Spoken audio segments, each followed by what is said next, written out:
네, 사랑하는 성도 여러분, 언제나 주님 은혜 가운데 강건하시고, 또 각자의 자리에서 우리가 어떤 주일 함께 온라인으로 예배드리지만 각자의 자리에서 또 매일매일 또 말씀 가운데 또 기도 가운데 신실히 살아가심으로 또 은혜 가운데 거하는 복된 삶 되시길 주님의 이름으로 축복합니다. 한국의 기독교 역사가 이제 100년을 넘었죠. 한국에 제일 처음에 방문한 선교사는 독일 선교사입니다. 예, 귀출라프 선교사죠. 1832년에 충청도의 홍주라는 고대도라는 섬에서 약 일주일간 머물면서 섬 사람들에게 성경을 소개하고 함께 또한 이야기를 나누는 시간을 가졌습니다. 그런데 귀출라프 선교사의 방문 목적은 영국 동인도 회사가 조선과의 통상을 하기 위해서 답사 형식으로 왔던 것입니다. 그 후 30년이 지난 이후에 1866년 웨일즈 출신이죠. 예, 토마스 선교사가 미국의 상선 제너럴 셔먼호와 함께 조선 땅에 들어왔는데 그때 어떤 조선 땅이 천주교로 인하여서 굉장히 어려움 가운데 폐쇄 가운데 있었던 상황이었기 때문에 대동강에 배가 들어오면서 또한 공격을 당하게 되고 그 대동강 제너럴 셔먼호와 함께 희생을 당하게 됩니다. 그로부터 20년이 지난 이후에 한국의 어떤 선교의 어떤 전환점이라고 할 수 있는 시작이라고 할 수 있는 일들이 일어납니다. 1882년에 조선과 미국이 조약을 맺게 되죠. 한미 조약을 체결하면서 그 다음에 서울에 어떤 미국의 그러한 공간이 설치가 되고 그 다음에부터 1884년입니다. 1884년 미북 장로교회의 알렌 선교사가 의로 선교사로 한국에 이제 정식 선교사로 입국을 하게 됩니다. 그리고 85년 그 다음 해에 미국의 감리교 아펜젤러 선교사가 그리고 함께 미국의 북장로교회 언더우드 선교사와 함께 부활절 즈음에 입국을 하게 됩니다. 그래서 1884년과 1885년 그때를 한국 선교의 시기 처음 시작이다라고 그렇게 말을 합니다. 한국 선교 역사에서 캐나다도 빼놓을 수가 없습니다. 1888년 토론토 대학의 YMCA의 후원을 받은 게일 선교사가 한국 땅을 밟게 되죠. 그리고 그 다음에 89년 토론토 실업인들의 후원을 받은 패닉 선교사가 또 한국 땅에 들어오게 되고, 그리고 그 다음에 1890년 토론토 의과대학 기독청년회의 지원을 받은 하디 선교사가 한국 땅에 들어오게 됩니다. 그리고 93년 같은 단체 토론토 의과대학 기도청년회의 후원을 받은 에비슨 선교사가 또 한국에 들어오게 됩니다. 수많은 선교사들이 한국 땅에 들어왔습니다. 정말 복음의 불모지, 너무나 어렵고 힘든 땅, 그 땅에 들어와서 많은 선교사들이 눈물을 흘리고 희생하고 때로는 피를 흘리면서 순교하면서 그 땅 가운데 복음을 전했습니다. 선교사들뿐만 아니라 수많은 믿음의 선진들로 말미암아 우리 조상들로 말미암아 우리가 이렇게 복음을 믿게 되고 또 하나님의 백성으로 살아가는 은혜를 얻게 된 것입니다. 지금의 한국 교회를 생각하면 너무나 감사합니다. 전 세계에서 이렇게 복음이 전해지면서 이렇게 짧은 시간에 온 나라에 복음의 역사가 강력하게 나타난 것이 없기 때문입니다. 그러면서 또 한편으로는 한국 교회를 생각하면 지금 복음화율이 점점 낮아지고 있잖아요. 그것을 볼 때 또한 안타까운 마음을 갖지 않을 수가 없습니다. 사도 바울은 자신의 동족 유대인들을 향하여서 안타까운 마음을 가지고 있었습니다. 로마서 10장 12절 13절 말씀을 보시면 유대인이나 헬라인이나 차별 없이 주님께서 모든 사람의 주가 되시고 그렇기 때문에 주님을 부르는 모든 사람을 부유하게 하시며 누구든지 주의 이름을 부르면 구원을 받을 것이다 라고 사도 바울은 선포를 하고 있습니다. 그럼에도 불구하고 대부분의 유대인들은 그리스도를 배척했습니다. 그들이 메시아를 기다리고 있음에도 불구하고 그리스도께서 오신 것을 그들은 거부를 한 거죠. 오늘 본문 역시 사도 바울이 로마서 9장에서 11장까지죠.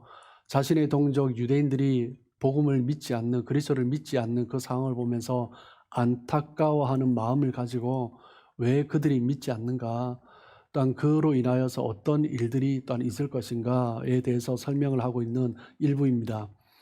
이스라엘 백성들이 하나님의 메시아를 기다렸지만 막상 메시아가 오고 난 이후에 그들은 메시아를 배척을 하고 또한 메시아를 십자가에 못 박아 죽이게 됩니다.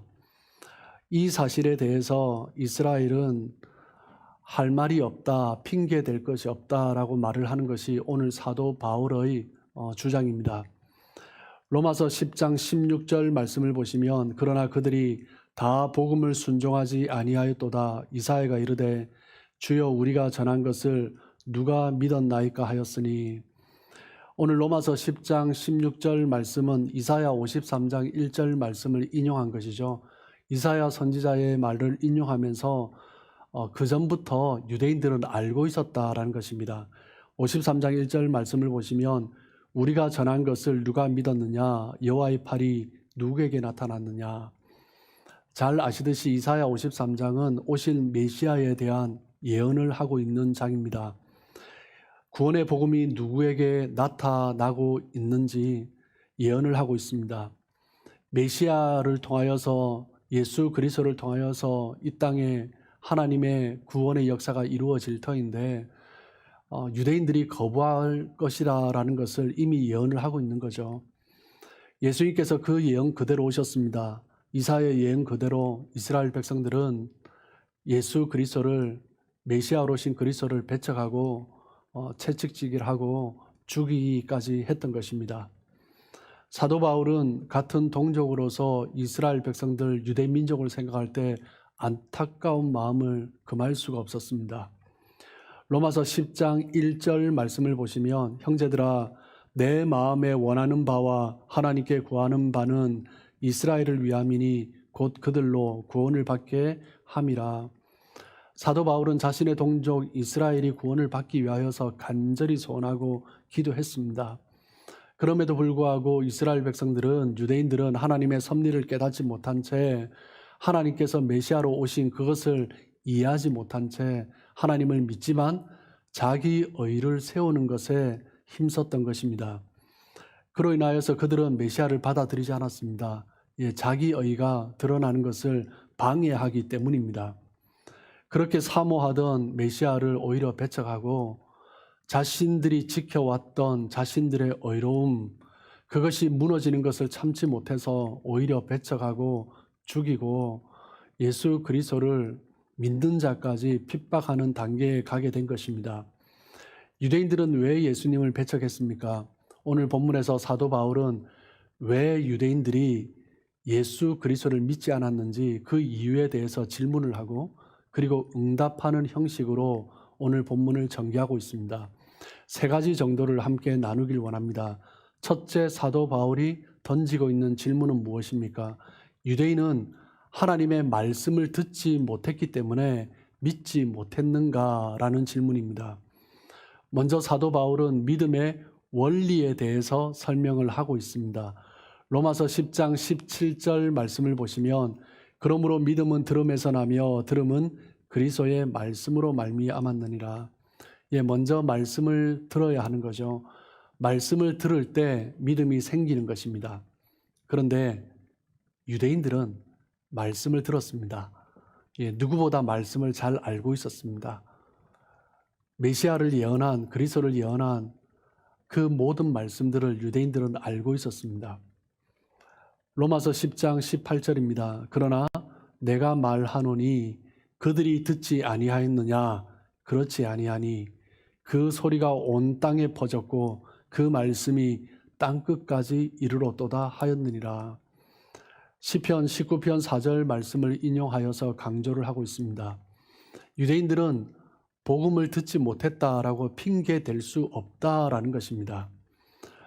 사도 바울은 하나님의 말씀이 유대인에게 주어졌고 시편 19편 4절의 말씀을 인용해서 이야기하고 있는 것처럼 하나님의 말씀은 유대인뿐만 아니라 율법으로 주어진 것뿐만 아니라 그 소리가 온 땅에 퍼졌고 땅끝까지 이르렀다라고 선포를 하고 있습니다. 그렇기 때문에 유대인은 결코 핑계될 수 없는 거죠. 사도행전 21장 말씀에 보면 당시에 예루살렘 교회 성도 숫자를 기록하고 있는데 수만 명이라고 기록을 하고 있습니다. 예루살렘 한 교회에 믿는 자의 수가 수만 명이 되었습니다. 수만 명 하면 지금도 초대형 교회죠. 그 당시에 예루살렘 교회가 그렇게 수많은 사람들이, 온 이스라엘 백성들이, 유대 민족들이 명절 때면은 찾아오는 예루살렘에 수만 명이 믿는 사람들이 있었다라는 것입니다. 사실 로마 교회도 그 영향으로 인해서 세워진 교회죠. 사도 바울은 골로새서에서 또한 얼마나 많이 복음이 전해졌는지 말을 합니다. 골로새서 1장 23절입니다. 이 복음은 천하 만민에게 전파된 바요, 나 바울은 이 복음의 일꾼이 되었노라. 천하 만민에게 이 복음이 전파되었다라고 말을 합니다. 사도 바울은 그것을 위해서 쓰임받고 있는 거죠. 사도 바울은 이스라엘 유대 땅을 넘어 소아시아와 유럽 땅까지, 다메섹까지 가서 복음을 전했습니다. 하지만 사도 바울은 동족을 향한 안타까운 마음이 있기 때문에 어디를 가든지 먼저 유대 회당을 찾아갔습니다. 그곳에서 먼저 유대인들에게 복음을 전했죠. 그렇기 때문에 당시 1세기 유대 공동체에는 복음이 전해지지 않은 곳이 없습니다. 모든 유대인들은 이미 복음을 들은 것이죠. 구약의 성경을 알고 있을 뿐만 아니라 구약의 말씀, 율법과 메시아에 대한 예언에 대해서 들었을 뿐만 아니라 사도 바울을 통하여서, 그리고 예루살렘에서 흩어졌던 디아스포라 성도들을 통하여서 그 말씀이 어떤 메시아를 예언하는지 이미 다 들었던 것입니다. 그렇기 때문에 유대인들은 복음을 듣지 못했기 때문에 메시아를 믿지 못했다라고 핑계댈 수 없다라는 것입니다. 이 복음의 말씀은, 이 복음이 전파되어야 한다라는 말씀은 이 복음이 단순히 전해지는 것만 말을 하는 것이 아닙니다. 16절에 이스라엘의 불순종과 관련하여서 설명을 하고 있죠. 그렇게 볼 때 이 말씀을 들었다라는 의미는 순종의 중요성을, 단순히 말씀을 듣는 것보다 말씀에 대한 순종의 중요성을 더 강조하고 있다라고 볼 수 있습니다. 여기에서 들음이란 귀로만 듣는 것이 아니라 행동으로 행하는 순종을 내표한 말이다라는 거죠. 그렇다면 유대인들은 왜 그렇게 복음을 믿지 않고 그 말씀에 순종하지 않았을까요? 누가복음 8장 15절 말씀을 보시면 좋은 땅에 있다는 것은 착하고 좋은 마음으로 말씀을 듣고 지키어 인내로 결실하는 자니라. 착하고 좋은 마음을 가져야 합니다. 그런데 유대인들은 순전한 그런 마음이 아니라 자신의 이익, 기득권, 자신의 전통을 지키기 위하여서 그 말씀을 이용했던 것입니다. 누가복음 8장 씨 뿌리는 비유에서 비유해 보면 말씀을 듣지만 마귀의 유혹에 넘어간 거죠. 길가에 뿌려진 씨입니다. 때로는 시련에 낙심하게 되는 것입니다. 돌밭에 뿌려진 씨이죠. 때로는 세상의 염려와 재물의 향락에 빠지게 됩니다. 그로 인하여서 자라다가 곧 죽어가는 것입니다. 가시 떨기밭에 뿌려진 씨입니다. 세상 가운데 마음을 빼앗기면 말씀을 듣지만 말씀을 받아도 말씀을 피워낼 수 없는 것입니다. 그 삶 가운데 말씀을 순종할 수 없는 거죠. 그렇기 때문에 말씀의 열매가 나타나지 않는 것입니다. 여러분, 우리가 자녀를 키우면서 자녀들에게, 자녀가 말을 듣지 않으면 야 이놈아 말 좀 들어라 라고 합니다. 들어라라는 것은 단순히 귀로 듣는 것이 아니라 말을 듣고 순종을 하라라는 의미인 것입니다. 내가 생각하고 내가 원하는 것 판단해서 하는 것이 아니라 부모가 시키는 것 그대로 해야지 유익할 때가 참 많습니다. 그런데 그렇지 못하는 것을 보면서 때로는 안타까운 마음으로 말 좀 들어라 하는 것입니다. 말을 들어라라는 의미는 이스라엘 백성에게 그 들음의 의미는 순종을 해야 한다라는 것입니다. 참된 믿음은 무엇보다 순종으로 말미암아 더욱더 성숙하게 되는 것입니다. 순종은 믿음의 결과입니다. 그렇게 볼 때 믿음은 순종과 다른 것이 아니라 순종이 곧 믿음입니다. 순종이 믿음이고 믿음이 순종인 것입니다. 믿음으로 순종하고 순종함으로 믿음을 완성해 가고 성숙시켜 가는 것이죠. 우리의 믿음이 성숙해 간다라는 것은 들은 말씀을 행할 때 오는 것입니다. 순종을 통해서 우리는 더욱더 장성해 가는 것이죠. 그렇기 때문에 우리는 말씀을 듣는 것에 그치지 않고 말씀에 순종함으로 말미암아 주님께서 우리에게 원하시는 그 모습으로 날마다 자라가야 하는 것입니다. 오늘 본문에서 사도 바울은 왜 유대인이 믿지 못했는가 두 번째 질문을 합니다. 그 두 번째 질문은 무엇이냐면 유대인이 이해하기에 정말 복음이 어려웠는가 하는 것입니다. 하나님은 먼저 이스라엘 백성을 선택하시고 그들을 통하여서 이방인들을 구원하기 위하여서 그들을 먼저 선택하셨던 것입니다. 출애굽기 19장 6절 말씀을 보시면 너희가 내게 대하여 제사장 나라가 되며 거룩한 백성이 되리라. 너는 이 말을 이스라엘 자손에게 전할지니라. 하나님께서는 모세에게 이스라엘 백성들에게 너희는 제사장 나라다. 즉 다른 나라를 하나님 앞으로 인도하기 위해서 먼저 거룩해져야 하는 나라다라고 말씀하신 것입니다. 이스라엘 나라를 제사장 나라로 거룩한 나라로 세우기 위하여서 먼저 하나님께서는 이스라엘에게 말씀을 주신 것입니다. 죄악 가운데 이방인들의 죄를 사하여 하나님께로 돌아오도록 하는 사명을 주셨던 것이죠. 하나님은 이 사명을 모세로 하여금 이스라엘 백성들에게 정확하게 전달하라라고 말씀하셨습니다. 말씀을 당연히 들었죠. 그런데 이스라엘 백성들은 이 말씀을 점차 잊어버린 것입니다. 사도 바울은 유대인들에게 복음이 어려워서 믿지 못한 것이 아니다라고 말을 하는 거죠. 로마서 10장 19절입니다. 그러나 내가 말하노니 이스라엘이 알지 못하였느냐? 먼저 모세가 이르되 내가 백성 아닌 자로서 너희를 시기하게 하며 미련한 백성으로서 너희를 노엽게 하리라 하였고, 이 말씀 또한 신명기 32장 21절 말씀의 인용이죠. 신명기 32장 21절 말씀을 함께 보시면 그들이 하나님이 아닌 것으로 내 질투를 일으키며 허무한 것으로 내 진노를 일으켰으니 나도 백성이 아닌 자로 그들에게 시기가 나게 하며 어리석은 민족으로 그들의 분노를 일으키리로다. 즉 이스라엘 백성이 하나님의 말씀에 순종하지 않자 하나님은 이방인들에게 복을 내려주셨습니다. 이방인들이 하나님을 따르고 하나님 주신 복을 누리는 거죠. 그로 말미암아 유대인들이 시기하게 하고 질투하게 하신 것입니다. 모세는 하나님의 이 큰 계획을 가지고 이스라엘 백성들에게 말씀을 전했습니다. 이스라엘 백성이 하나님이 아닌 헛된 우상을 섬김으로 말미암아 하나님의 진노를 일으켰기에 하나님께서는 하나님의 백성이 아닌 다른 민족을 다른 백성으로 하여금 하나님을 따르게 하셨고 그로 말미암아 이스라엘 백성들이 시기하게 될 것이다 라고 분명하게 모세를 통해서 경고를 하신 것입니다. 이스라엘 백성은 분명히 이 말씀을 들었습니다. 너희가 순종치 않으면 다른 민족을 사용할 것이다. 다른 민족에게 복 주실 것이다 라고 분명히 말씀을 했던 것입니다.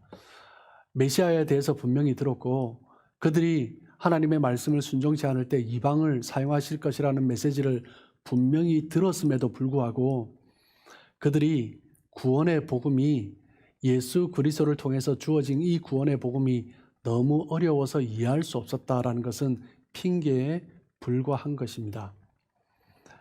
하나님을 알지도 못하고 하나님의 율법에 전혀 훈련되지도 않았던 이방인들은 하나님의 말씀을 듣고 예수 그리스도의 복음을 듣고 예수 그리스도의 그 십자가의 은혜를 믿음으로 말미암아 하나님의 자녀가 되는 그런 일들이 일어났습니다. 그렇기 때문에 이미 말씀을 더 잘 알고 있는 이스라엘 백성들이 복음을 도무지 이해하지 못하겠다라는 것은 핑계에 불과한 것입니다. 그리고 사도 바울은 다시 한번 이사야 선지자의 예언을 인용하면서 그들이 정말 불순종하고 있다는 것을 더 강조해서 말을 하고 있습니다. 로마서 10장 20절입니다. 이사야는 매우 담대하여 내가 나를 찾지 아니한 자들에게 찾은 바 되고 내게 묻지 아니한 자들에게 나타났노라 말하였고, 네, 이 말씀은 이사야 65장 1절의 인용입니다. 나는 나를 구하지 아니하던 자에게 물음을 받았으며 나를 찾지 아니하던 자에게 찾아냄이 되었으며 내 이름을 부르지 아니하던 나라에 내가 여기 있노라 내가 여기 있노라 하였노라. 이사야가 하나님의 말씀을 전할 때 하나님의 말씀의 선포 대상이 아니었던 백성들이 하나님 앞으로 나아오는 것입니다. 이사야 선지자에게 나아와서 하나님에 대해서 관심을 갖고 그 메시지에 대해서 질문을 하고 하나님이 어떤 분인지 알고 싶어 온 것입니다. 그래서 하나님의 그 메시지를 이사야 선지자를 통하여서 선포하심으로 말미암아 하나님께서는 그 이방인들에게 하나님 자신을 나타내 보여주셨다라고 말씀을 하는 거죠. 다르게 말하면 하나님의 백성 이스라엘, 이사야가 선포하고 싶었던 하나님의 말씀을 선포하고 싶었던 대상이 되었던 그 이스라엘 백성들은 하나님의 말씀에 관심을 가지지 않았다라는 것입니다. 하나님의 말씀을 들으려고 하지도 않았고 하나님을 찾으려 하려고도 하지 않았다라는 거죠. 사도 바울은 이스라엘 백성들이 복음을 믿지 않은 것은 복음이 이해할 수 없는 어려운 것이 아니라 하나님의 말씀에 대한 이스라엘 백성들의 무관심, 그것이 원인이다라고 말씀을 하고 있는 것입니다. 사도 바울은 이스라엘 백성들이 하나님의 말씀을 듣지 않은 것은 먼저 하나님의 그 선택을 받은 이스라엘 백성들이 하나님의 말씀을 듣지 않은 것은 전혀 그 마음도 없었고 복음에 대한 관심도 없었기 때문이다라고 말을 하는 것입니다. 오직 믿음으로 구원을 주시는 하나님의 복음을 듣고도 그들은 외면하였던 거죠. 하나님의 복음이 어떤 것인지 분명히 들었음에도 불구하고 율법의 행위로 말미암아 의에 이를 수 있다라는 그 자신들의 그 기준을 붙들면서 그것에 대해서 집착하면서 살아갔던 것입니다.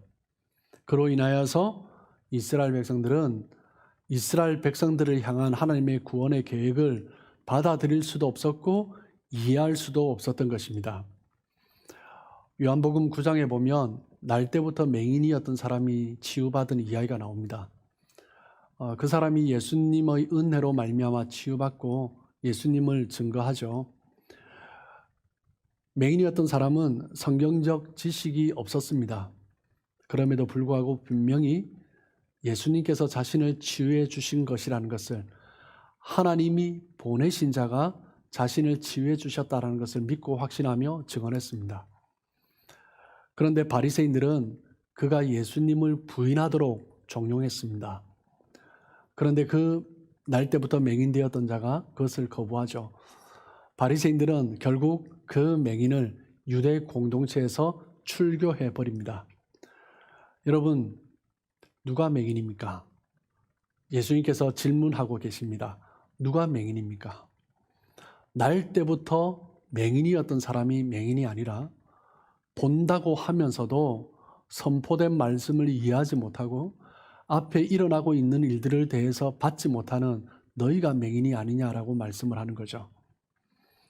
바리새인들은 자신들의 이익을 위해서 예수님이 메시아인 것을 거부했고 맹인이었던 자가 명백하게 눈뜬 사실도 받아들이지 않으면서 그를 출교해 버린 것입니다. 여러분, 말씀을 들어야 믿음이 생깁니다. 그런데 말씀을 듣는 것만으로 믿음이 생기는 것이 아니라 그 말씀을 듣고 의지적인 결단이 있어야 합니다. 그때 믿음이 생기는 거죠. 1892년 미국 북장로교회의 사무엘 모 선교사님이 서울에 교회를 개척했습니다. 곤당골 교회라는 교회를 세웠어요. 그런데 1892년 교회를 세웠는데 2년 후에 1894년에 청일 전쟁이 일어나죠. 그러면서 이제 온 국토가 이제 시체가 가득했습니다. 그러면서 이제 콜레라가 돌고 전염병이 돌면서 많은 사람들이 죽어갔습니다. 그때 재중원을 담당했던 고종 황제 주치의죠. 캐나다에서 갔던 토론토 의과대학 출신의 에비슨 선교사가 고종 황제 주치의였는데 사무엘 무어 선교사와 함께 그 백정들이 있는 그 마을에 가서 그 병들을 치료해 주었습니다. 그 백정들은 당시 조선에 7개의 천민들이 있었는데 그 가운데서도 가장 낮은 계급인, 낮은 부류인 백정들에게 그것도 고종 황제의 주치의가 치료해 준 것에 대해서 너무나 감동을 받고 백정이었던 박성춘이라는 사람이 교회를 나가게 됩니다. 그 사무엘 무어 선교사의 곤당교회 교회를 출석하게 되었는데 그때 출석할 때 그 당시에 교회 성도들이 한 20명 정도였습니다. 그런데 대부분의 성도들이 양반들이었습니다. 양반들이 이제 주일 예배를 드리는데 백정이 오는 거죠. 그래서 양반들이 견딜 수 없었습니다. 그래서 백정을 쫓아냈습니다. 사무엘 모 선교사가 하나님 앞에 모두가 평등하다라고 말을 하며 양반들을 말렸습니다. 간곡하게 그 양반들을 말리자 그럼 양반들이 타협을 했습니다. 무엇이냐면 그렇다면 예배를 드리는 것은 허락을 하는데 그 대신 제일 뒷자리에 앉게 해라. 예배당 안쪽으로 들어오지 못하게 하라라고 요구를 했습니다. 그런데 그 제안을 무어 선교사가 거부했습니다. 그것을 거부하자 양반들이 이제 교회를 이제 떠났습니다. 교회를 떠나 홍문사골 교회라는 교회를 개척을 했습니다. 성도들이 다 떠난 거죠. 그 백정 하나로 말미암아 사무엘 무어 선교사가 전도했던 복음의 열매가 다 떠난 것입니다. 양반들이 떠난 후 이제 그 천민 백정이 남았고 그러면서 그 백정들을 또 품고 딴 사람들에게 전도하면서 그 교회는 금세 20명에서 40명, 60명 이렇게 성장해 갔습니다. 그런데 양반들이 세운 홍문사골 교회는 점점 더 쇠퇴하게 됩니다. 결국 두 교회가 분리한 지 3년 만에 다시 이제 합치게 됩니다. 그러면서 1898년 승동교회로 재탄생하게 되었습니다. 그리고 3년 후에 백정 출신의 박성춘은 승동교회 장로로 임직을 하게 됩니다. 여러분, 유대인들이 구원을 받지 못한 이유는 무엇입니까? 자신들의 이익, 기득권을 내려놓지 않았기 때문이죠. 지금 당장 내가 가지고 있고 누리고 있는 것을 그 사람들과 나누기 싫다라는 것입니다. 곤당교회 교회의 양반들이 그런 모습을 보였던 것입니다. 자신들만이 누리고 있는 이 지위, 이 체면, 이것을 내려놓기 싫었던 것입니다. 우리의 사회적 지위가 있지 어떻게 그 사람들과 함께 할 수 있냐라는 거죠. 그로 말미암아 자신들의 이익, 자신들의 명예를 생각함으로 말미암아 결국 교회가 분리된 것입니다. 그리고 그 교회는 점점 더 쇠퇴해 갔던 거죠. 하나님은 지금도 우리에게 말씀해 주시는 것입니다. 우리가 하나님의 말씀을 들을 때 말씀을 듣는 것으로 그쳐서는 안 됩니다. 말씀을 들었다라는 것은 반드시 따라와야 하는 것이 있습니다. 무엇입니까? 의지적인 결단입니다. 의지적인 결단이다라는 의미는 무엇이냐면 나에게 익숙한 것, 내가 가지고 있고 누리고 있는 것을 내려놓아야 합니다. 그렇지 않으면 하나님의 말씀을 들었음에도 불구하고 그 말씀을 받을 수가 없는 것입니다. 내가 쥐고 있는 것이 있으면 있을수록 하나님의 그 복음의 말씀은 내 안에 들어오지 못하는 것입니다. 여러분, 하나님은 우리에게 주님의 말씀을 주셨습니다. 하나님의 그 은혜의 말씀을 우리에게 선포해 주십니다. 그런데 우리가 그것을 듣지만 그 말씀이 나와 상관이 없을 때가 있습니다. 무엇 때문입니까? 내가 무언가를 붙들고 있을 때입니다. 내가 무언가를 쥐고 있다면 그것이 물질이든 그것이 사람이든 그것이 아들이든 딸이든 내 가족이든 그것이 내 주장이든 어떤 것이든지 간에 그것을 여전히 붙들고 놓지 않으면 하나님의 복음이 내 안에 들어오지 못하는 것입니다. 여러분, 말씀이 선포될 때 내가 가지고 있는 것을 내려놓아야 합니다. 주님 앞에 내려놓으심으로 그 말씀이, 그 복음이 나에게 은혜로 임하는 복된 삶 살아가시길 주님의 이름으로 축복합니다. 세 번째 질문입니다. 그렇다면 유대인의 그 불순종으로 말미암아 하나님은 유대인을 버리셨는가 하는 질문입니다. 사도 바울은 결코 그렇지 않다라고 말을 하고 있죠. 로마서 10장 21절입니다. 이스라엘에 대하여 이르되 순종하지 아니하고 거슬러 말하는 백성에게 내가 종일 내 손을 벌렸노라 하였느니라. 이사야 65장 2절 말씀의 인용입니다. 내가 종일 손을 펴서 자기 생각을 따라 옳지 않은 길을 걸어가는 패역한 백성들을 불렀나니. 하나님의 말씀이 선포되었지만 자기 생각을 따라서, 자기 고집을 따라서 옳지 않은 길, 그 패역한 길로 갔던 그 백성들을 향하여서 하나님은 여전히 손을 벌리시고 기다리고 계신다라는 것입니다. 하나님은 이스라엘 백성이 패역할 때마다 그들이 회개하고 돌아오기를 기다리셨습니다. 하나님은 그저 기다리신 것이 아니라 그때마다 선지자들을 보내주셨습니다. 예레미야 25장 4절입니다. 그러므로 여호와께서 그의 모든 종 선지자를 너에게 끊임없이 보내셨으나 너희가 순종하지 아니하였으며 귀를 기울여 듣지도 아니하였도다. 패역한 백성들을 향하여서 하나님은 끊임없이 쉬지 않고 선지자들을 보내셨습니다. 선지자를 보내서 하신 것이 무엇입니까? 하나님의 말씀을 선포한 거죠. 말씀이 선포되었습니다. 끊임없이 선포되었습니다. 그런데 왜 그 이스라엘 백성들이 돌아오지 않았습니까? 그 말씀을 향한 의지적인 결단이 없었기 때문이죠.